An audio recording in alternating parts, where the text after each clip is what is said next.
We are committed to living life on mission as a church family. As a matter of fact, it's the heart of this sermon series. It's our fifth value as a church. It's why we exist in God's world, to join Jesus in the restoration of people, places, and things. That's what the sermon's about today. Restoration, that's what the series is about. Let's pray and we'll jump right in. Good and gracious God, pray that you would speak through your servant from your word, God, that we would hear the things that you have for us, directly for us. Some of us came here looking for a word, and I pray that we would hear your voice. God, I pray that we would hear the things that we need to hear to have hope to believe that you can fix whatever's broken, you can restore whatever's been damaged, because that's who you are. You are a God of restoration. Good God, I pray that you would speak today to our hearts. In Jesus' name, amen. Last week, we jumped into the series looking at the book of Nehemiah, is where we've been as a church family. Nehemiah was a young Jewish man who was a part of a group of people who were taken into captivity, or they were taken into slavery. And so for 70 years, the Jewish people lived in slavery in a foreign land. One day, this man named Nehemiah heard about the death and destruction taking place in the city of Jerusalem, and three things happened in Nehemiah's heart we talked about last week, and I would say these things are still true for us today, and I'd encourage you to listen to the sermon if you missed it. Three things happen in Nehemiah's heart when he hears about what happened in the city of Jerusalem. The first was that he was concerned. Nehemiah heard the bad news. His heart expanded with compassion out of concern. He heard that the people weren't doing well, that the wall had been destroyed, that the gates had been burned, that the people were suffering. And Nehemiah's heart, it was concerned. It was filled with compassion. And that compassion, that concern led to the second thing that Nehemiah did is this. Nehemiah was filled with conviction. Nehemiah was filled with conviction. Nehemiah decided that something had to change, that it was not okay, that he was okay, that things weren't okay. He said, something's got to be different. And for you, for me, if we're going to see restoration in our families, if we're going to see restoration in our community, if we're going to see restoration anywhere in the world, our concern must turn to conviction, a gut-level response that says, I will make a difference in the world. And to do that, the third thing Nehemiah did that you will have to do is it requires courage. It requires courage. So the concern, the compassion, the concern that Nehemiah had formed a conviction. That was number two. There was a conviction. That conviction took courage for Nehemiah to follow through. And that's where we find ourselves today in the book of Nehemiah. If you look around the room, we're talking about restoration, that God wants to restore people, places, and things. That God wants to do his work of restoration through your hands and through mine. Today, as a church family, we'll look at the second phase in the work of restoration from the book of Nehemiah, and we'll look at the gates and the walls that have been burned down and that have been broken. So today, three things we're going to do as a church. You can write these down as kind of bullet points. You'll see as we gather together and look at God's word. The first one, we'll look at what's broken. What's broken? Not just in Nehemiah's world, but what's broken in your life. Where are there places in your life, on the wall of your life, where things are broken? Where has the ground settled and you weren't as strong as you thought you were? Where have gates been burned, the parts of your heart that was once flourishing, healthy, and fruitful? Where have you pulled back maybe from believing the dream that God put in you? Where have relationships been damaged where you said, I'm going to take a step back instead of pressing in? We'll look at what's broken. Secondly, we'll discover, how do we rebuild? What's required in order to rebuild the burned out places in our life, the broken and battered places in our world? What's required to rebuild? And then thirdly, what we'll have to do at some point, if we're going to restore, if we're going to rebuild, whether it be our world and our life or the city around us, at some point, Hope City Church, we're going to have to run toward the rubble.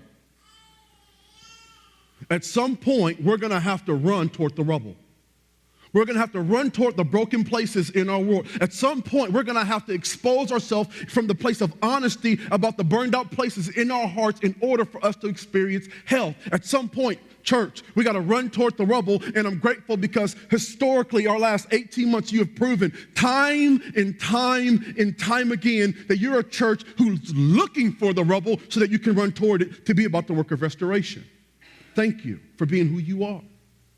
So to do that, we're going to open up God's word, take a look back in the book of Nehemiah and see what applies for our life in our world today. If you're looking for a title on the worship guide, it's this: rebuilding after, and I want you to fill in the blank. Because what do you need God to rebuild? I don't know. I can't answer that for you. But the recipe for restoration is the same no matter what part of your life has been broken or bruised. Let's jump in. Nehemiah chapter 2, we'll pick up where we left off. You can turn there, verse 17. If you don't have a Bible, it'll be up on the screen. Nehemiah chapter 2, starting at verse 17. Nehemiah has went to Jerusalem. He's told the people that he wants to restore, and here's what he says to them. Nehemiah, verse 17 says this, "Then I said to them," that's Nehemiah speaking, you see the trouble we are in. Jerusalem lies in ruins, and its gates have been burned with fire. Let us rebuild the wall of Jerusalem, and we will no longer be in disgrace. I also told them about the gracious hand of my God on me and what the king had said to me. They replied at this news, let us start rebuilding. They began this good work, but when Sanballat the Horonite and Tobiah the Ammonite official and Geshem the Arab heard about this, they mocked and ridiculed us. What is this you are doing, they asked. Are you rebelling against the king? I answered them by saying, the God of heaven will give us success. We, his servants, will start rebuilding, but as for you, you have no share in Jerusalem or any claim or historic right to it. Now, I need you to hear something before I move on to the next section of reading, and it's this. The people who started with you may not finish with you. I want you to see this. Now watch this. Nehemiah goes to Jerusalem, sees the wall broken down, the gates have been burned. There are parts of the world in Nehemiah's time that weren't doing well. Maybe in your own life there's some problems. Maybe there's some pain points in your life. Nehemiah shows up, says, hey, I want to start rebuilding. I think things can be better. I want to be a part of restoring the world around me. Now, it's interesting that Nehemiah says that to a group of people, and in the midst of the group of people were these three characters that were there. Listen to me. Those three characters that were there, they couldn't be a part of rebuilding. Why is that important for you? Because some people are so convinced of your past, they can't help you see your future. And in order for you to be and to do everything God told you to be and do, sometimes that means you have to sever some relationships. That's critical for you to get, because the people who are impacting your life the most are the ones closest to you. But if they can't influence you to be the person God's called you to be, then they're a hindrance and not a help, and it's time for you to let them go. So Tobiah, Sanballat, and this man named Geshem the Arab, they weren't a part of God's solution. They were actually a part of the problem. And so for you to rebuild and then restore the world that God's called you to, you have to take a good, hard, honest look around you and see the kind of company you keep, or as my mama used to say, birds of a feather flock together. And one of the things I've learned to do as a person is to find people that are in my future. Is to find people that are where I want to be and ask them to help me navigate how to get there. It's one of the greatest lessons you'll ever learn to life. It's one of the greatest things you'll ever do for yourself. And Nehemiah steps into the scene and says, you can't get me where I'm called to go, so I've got to let you go. I've got to let you go. And the hardest thing to do is to say goodbye to somebody, but one of the greatest things to do is to say hello to your future. Can you hear me, Hope City? Okay, we're talking about restoration and rebuilding after. Because sometimes the people in your life are a part of the problem that was created. That was the case for Nehemiah anyway. Let's jump back in, see what Nehemiah does next. Nehemiah chapter 3, verse 1. Here's what happens. Nehemiah says, let's rebuild. The people say, let's go for it. Immediately they begin the work. Verse 1 says this, Eliashib, the high priest, and his fellow priests went to work and rebuilt the sheep gate. They dedicated it and set its doors in place, building as far as the Tower of the 100. Which they dedicated, and as far as the Tower of Hananel, the men of Jericho built the adjoining section. And Zakur, son of Imri, built next to them. The fish gate was built by the sons of Hassanah, and they laid its beams and put its doors and bolts and bars in place. Memerith, son of Uriah, the son of Hakaz, repaired the next section. Next to him, Meshullam, son of Berechiah, the son of Meshezabel, made repairs. And next to him, Zadok, son of Benai, also made repairs. The next section was repaired by the men of Tekoa, but their nobles would not put their shoulders to the work under their supervisors.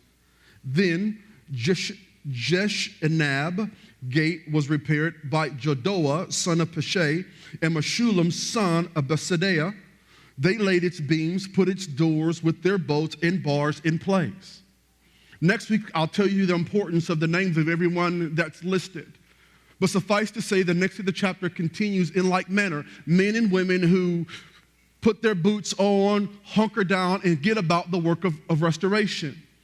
The thing that you'll find interesting in this story and the work of restoration, not just in the Bible, but in your own life, is that they begin immediately working on walls and gates. And that's critical. That's significant for your life and mine. That's critical. That's significant for the work that God wants to do in this city. Your life is built around walls and gates. It's your word. It's your life. And in the Bible, in this story, the reason it's important is, here it is, you got to catch it. The reason walls and gates are important, and it's the reason why God sends them to restore them, is because walls and gates in the Bible, they ensured the stability, the security, and the success of the city that had them erected.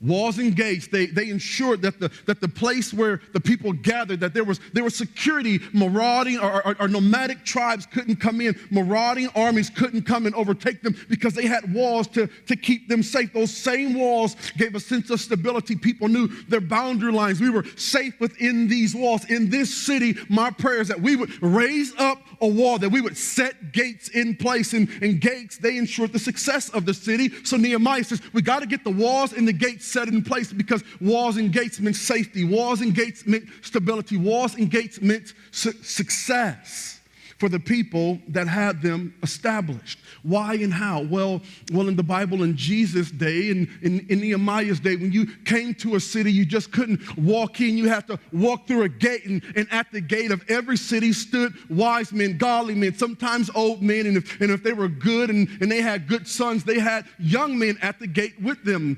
As a matter of fact, one of my favorite Bible verses is Psalms chapter 127, verse 5. In Psalms 127, verse 5, the writer says this. He says, blessed is the man who has young sons, strapping lads. They're like arrows in the quiver of a warrior. Here's what he says. When they stand at the gate and fight against their enemies, that old man won't be put to shame. Why? Because his young boys will come and help their paw out. You are gatekeepers of this city, of your neighborhood, of the school your children go to, or the place that God is sending you to work. God is sending you there as a wall to bring about security and safety. God is sending you there to bring about stability in that neighborhood. God has put you there to build that business, to impact our community, to work in that school, to tell that young person they can be more than they ever thought they could be. God is sending you to this city as walls and gates to bring about the security, stability, and success of this city. It's why Hope City Church exists. We're a church in the city, of the city, and for the city. It's not just words we talk with, it's the way we live. And that's why you're here today, because you believe this city can be better. People say it's broken down and bruised. It's been burned. It can't get any better. And you look those same people in the eye and say, but you don't know my God like I know my God. And my God wants to do something different in this city. As a matter of fact, if you're here today and you stumbled in or someone drug you in, I want to say this. God wants to do something different in you. It's why you were created. And today, by God's good grace, you'll build your life on the foundation of Jesus Christ that's unshakable, unmovable. And if your foundation's good, then you can build anything on it. Why is this so important for Nehemiah to rebuild walls and gates? Well, for Nehemiah, the walls and gates are what protected the temple. The walls and gates protected the temple, or the temple, it was the place where the people went to meet with God. So get this, write this down. You got to know this. Why are we building walls? Why are we rebuilding gates? Why does God want to restore places and things? Here it is. God wants to restore places and things so that people can experience his power, his presence, and his purpose for their lives. God cares about the justice system in the Cedar Valley because God wants to see people restored.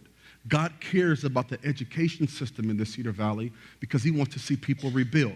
God cares about places and God cares about things because God cares about people. This message, this series is about God's plan to restore people, places, and things. What's interesting here in the book of Nehemiah is that the wall could have been rebuilt by the people, but it wasn't until Nehemiah came. Did you notice Nehemiah says, let's rebuild, and all of a sudden they've got the manpower they need and the resources they need to rebuild the wall? You gotta see this. What the people lacked wasn't resources. People didn't lack that to rebuild their city. Heck, they didn't even lack manpower. Immediately, whole families got on board. What they lacked was leadership and hope.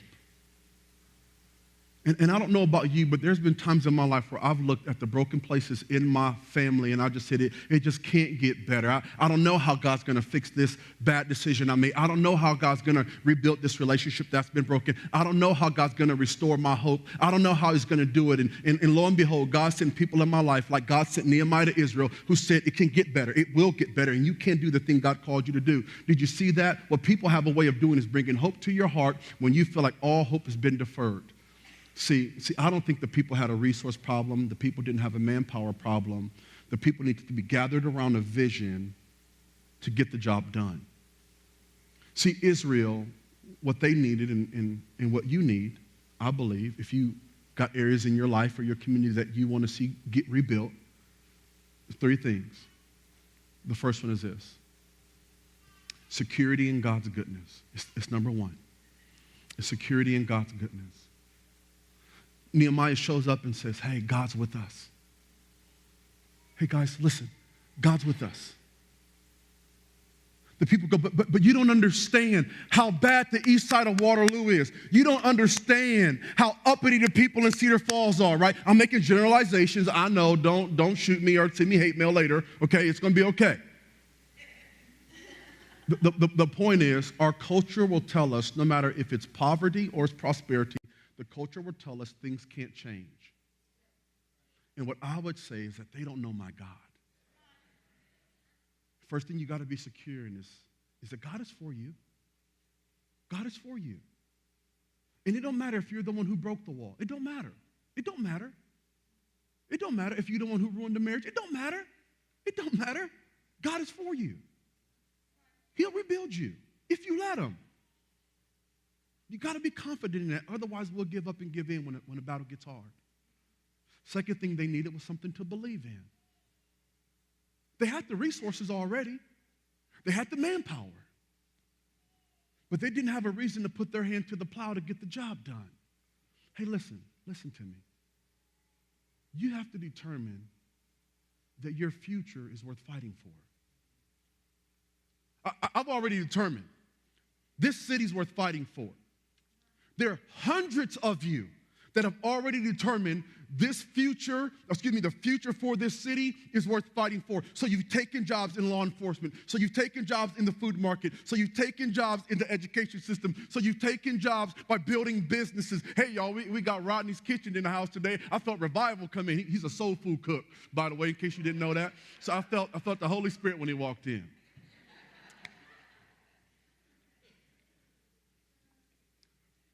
No, so he didn't know I was going to do this, and if he wasn't here, I wouldn't have thought of it. But let me show you an example of restoration.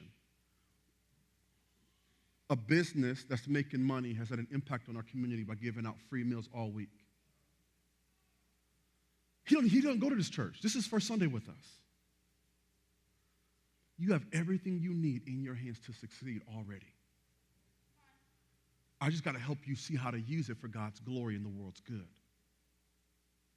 Third thing they needed was for someone to believe in them. Can I tell you that God's for you?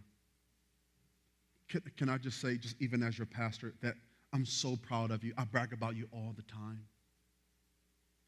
Like, I know some of you, this is day 2 of not drinking. Can I just say I'm proud of you? There's going to be a bunch of naysayers that say, oh, you're going to fall off the wagon day 3. You know what? Maybe you will. But you know what? Day 4, I'm proud of you. Day 3, in the midst of the mess, I'm proud of you. Because I know it can end better than it began. I know that. And you got to know that. And you got to know that you're in a room full of people who believe that too. That we're in this together. That we really are Hope City Church. We are better together. But the reality is this. Here it is. The way that you rebuild a wall is the same way that God will rebuild your life. One brick at a time. It's one brick at a time. It really is. It's one step at a time. It's one decision at a time. And over time, brick by brick, God will build something beautiful in you, and God will build something beautiful through you. So how do we rebuild?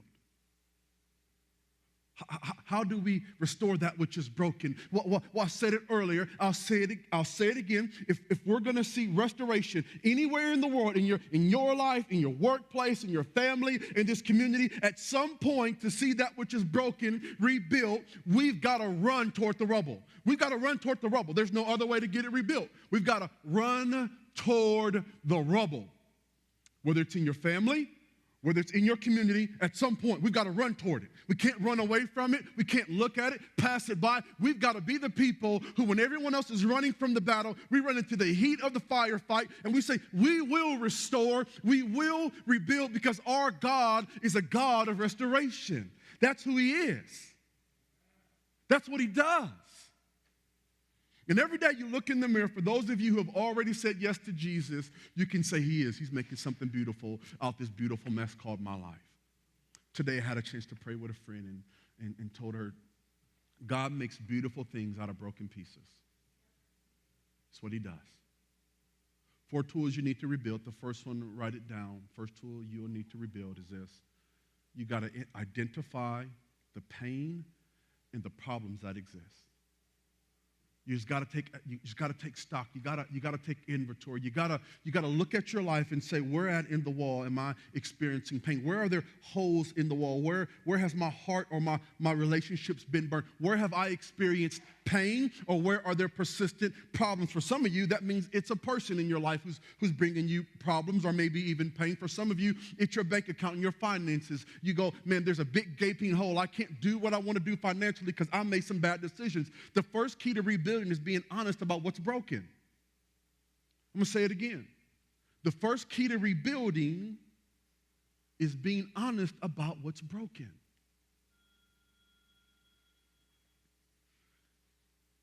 That's step one. Being honest about that which is broken. It's saying, where do I see holes at in my life, in my relationship? Is it the way that I spend my money or my time? Is it the company that I keep? Is it my failure to believe that things can actually get better? Have I lost hope and given up faith? I don't know. Rebuilding after. What do you have to rebuild after? Was it a divorce? Was it addiction? Is it a disease, a sickness? What are you asking God to rebuild your life after? What was like a wrecking ball that you thought was going to destroy you, but God says, I'm going to take those broken pieces and I'm going to make something beautiful. Mosaics are beautiful pieces of broken glass that have been put back together again. Beautiful. Beautiful pieces. Step number 2 is this. You've got to recognize the relationships and resources that God has given to you. You got to recognize it. It's one thing to identify the problems, but you got to also recognize the relationships and resources that God has brought into your life. Let me say it to you this way. The answer to your problem is in this room. You got to hear me. The answer to your problem is in the face of another person in this room. See the way that God works is this: is God does his work through our hands. See, the children of Israel, they had everything they needed to succeed, but they were unwilling to go to other people and ask for help until Nehemiah showed up and said, hey, we're better together. And the people pulled their resources and relationships to make a difference and to bring restoration. And it can be the hardest thing, but it can be the greatest thing. See, God gives grace, God acts, God moves, God responds when we accept and embrace the role of humility. And there's nothing more humble than saying, hey, I need help. But it's one of the sweetest things. It really is one of the sweetest things. The third thing that you'll need in your tool belt to restore it goes with the second one, and it's this, is to remember that God does his work through our hands. That's how God does it. Some of us in the room are going, I needed a word, I need some restoration. I need some things rebuilt in my life. God, I need you to bring some healing. God, I'm feeling some pain. God, I want you to restore. And God says, I'll do it, but I'll do it through the hands of my people. I do my work through their hands. I do my work through their hands. Can I tell you something interesting that I found? When I help other people with their problems, I usually forget about my own. It's interesting. See, if we're gonna rebuild and restore the world around us, people, places, things, here's what I found. As I seek to help other people, I end up helping myself. When I enter into the world of other people's problems, I realize that mine aren't so bad. Experiencing other people's pain has an amazing way to bring in perspective to your life. It's an amazing thing. God designed it that way. As a matter of fact, when it comes to the church, the Bible says the church is like a human body. If my body gets hurt, then my body will automatically begin the work of trying to heal itself. You're part of a church family. That's one of the reasons we do missional communities, is to get you in relationships with people that can help you say goodbye to your yesterdays and to say hello to your tomorrows. God does his work through our hands, and that can't happen unless we're in community. That's why we do our 5-minute meet and greet. That's why we have the coffee over there in the gym. It's to get you in relationship, because I know it's the resources that are found in the relationships that you have that God will use to bring restoration into your life. You're here today because someone invited you. Aren't you thankful they did? I know I am. I know I am. But the fourth thing and the final thing that we'll need, honestly, to bring restoration, not just in our life, to also see the world around us rebuilt, is this. You and I, at some point, we got to work the word. We got to work the word. Here's the truth. If you work the word will work for you. If you work the word will work for you. Pastor Q, what are you talking about? If you got a Bible, you can turn to Matthew chapter 7, verse 24. Here's what Jesus has to say. I'll have the worship team come out. I'll have Matt come out in a few seconds and lead us in a time of worship. But as he's preparing for that, here it is. Matthew chapter 7, verse 24 says this. Therefore, everyone who hears these words of mine, listen to this. You got to work the word. Hope City, you got to work the word. You got to work the word. Listen to me. Listen to me. I love preaching the word of God. It's true. It's powerful. It's effective. It will change our lives. But at some point, you and I, we have to go home and we got to work this word. We got to take these truths. We got to open up our Bible, and we got to ask God to teach us, lead us, and guide us from his word. If you want to see your life rebuilt, if you want to see restoration in your world, at some point, we've got to work the word. Here's what Jesus said about working the word. Matthew 7:24, Jesus says, therefore, everyone who hears these words of mine, here it is, and puts them into practice. And puts them into practice. Not enough to hear. I can tell my son all day, son, you need to tie your shoes, and until he does it, he'll trip and fall every time.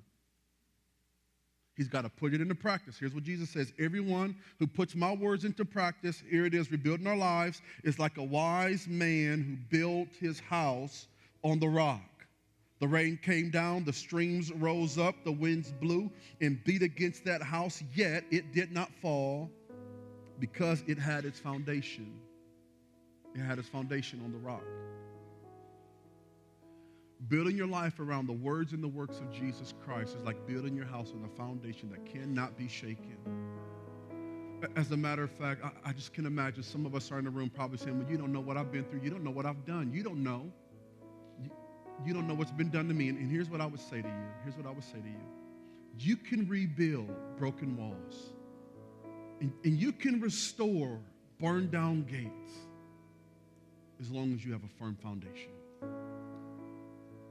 The foundation's firm, you can rebuild anything. And Jesus says, I am that rock. I am that foundation. So here in a minute, we're gonna lift our voice together and sing to this Jesus who will and has and continue to rebuild our broken lives, who will restore the burned out places in our world. I'll tell you what, God says, give me that burned out thing. I do wonders of restoration. I do wonders. So as we sing together, consider that. God, where do I need you to restore me? Where do I need you to rebuild me? And then after that, I'll come back up. And for some of us, today will be the day. Today will be the day that you build your life on the foundation of Jesus. This will be a good day for you. Everything will change after today. Before I do that, let's all stand together. Matt's going to lead us in a brief chorus. We're going to sing. Here's why we're going to sing, because we have hope now. Here's why we're going to sing, because we have hope now. Hope City Church. Do you hear me? We're going to sing because we have hope now. Your marriage can be healed. Your community can be transformed. There's hope now because God makes beautiful things out of broken pieces. It's what he does. He's a mosaic creator. It's what he does. It's what he will do in you and me. So today we're going to sing because we know God makes beautiful things out of broken pieces. Let's prepare to sing together. You are good. You're good. Oh, and you are good. You're good. Oh, you are good. You're good. Oh, and you are good. You're good. Oh, you're never gonna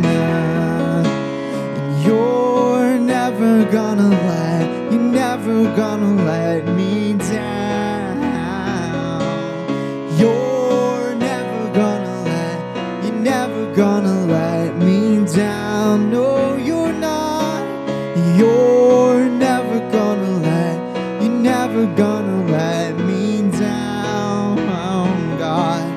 You're never gonna let, 'cause you are good and you are good. You're good. Oh, and you are good. You're good. Oh, and you are good. You're good, God. Oh, and you are good. Yeah, you're good, God. Yeah, you are. Oh. Father, thank you that you are good. God, that you'll never let us down. You'll never give up on us. You'll never let us go. We can be secure in that you're for us. You're not against us. That the good work, God says, that I started in you, I'll complete. You're still standing today because I want you. I love you. It says, you are my son. You are my daughter. And I'll never give up on you. Today, some of you are ready to lay it all down, to build your life on the rock of Jesus. I know it. I just, in my spirit, I can feel it. There's some of you in the room that you're ready. You go, okay, today's the day. New beginnings. Today's the day. Today's the day. Do not delay, not tomorrow. Run toward the rubble. Run toward the rubble. He will rebuild and make something beautiful out of the brokenness. If that's you today, every eye's closed, every head bowed. If that's you, I want you to raise your hand high. I want to see it. Say, I'm ready to rebuild today. I'm ready to surrender. Thank you. Hands are going up. I won't ask you to come down.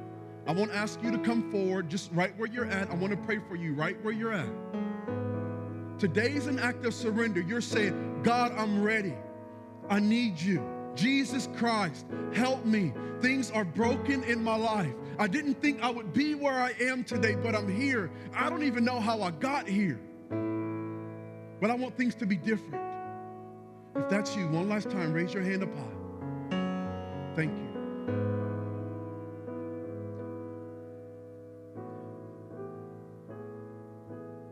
The way that works is through prayer.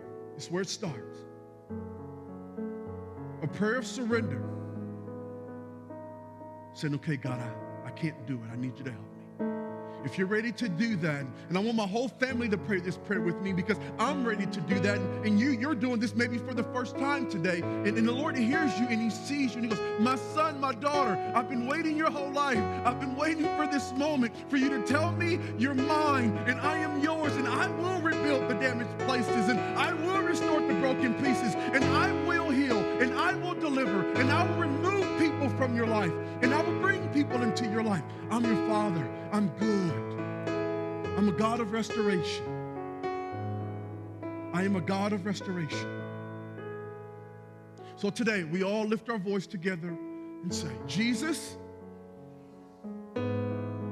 I surrender every broken place, every damaged area. My best efforts can't fix this broken wall, but you can. So I give my life to you. Today, I place my life into your hands. Fill me with your Spirit. Renew my heart and my mind. I'm yours. Father, I ask you for the 8 or so men and women today that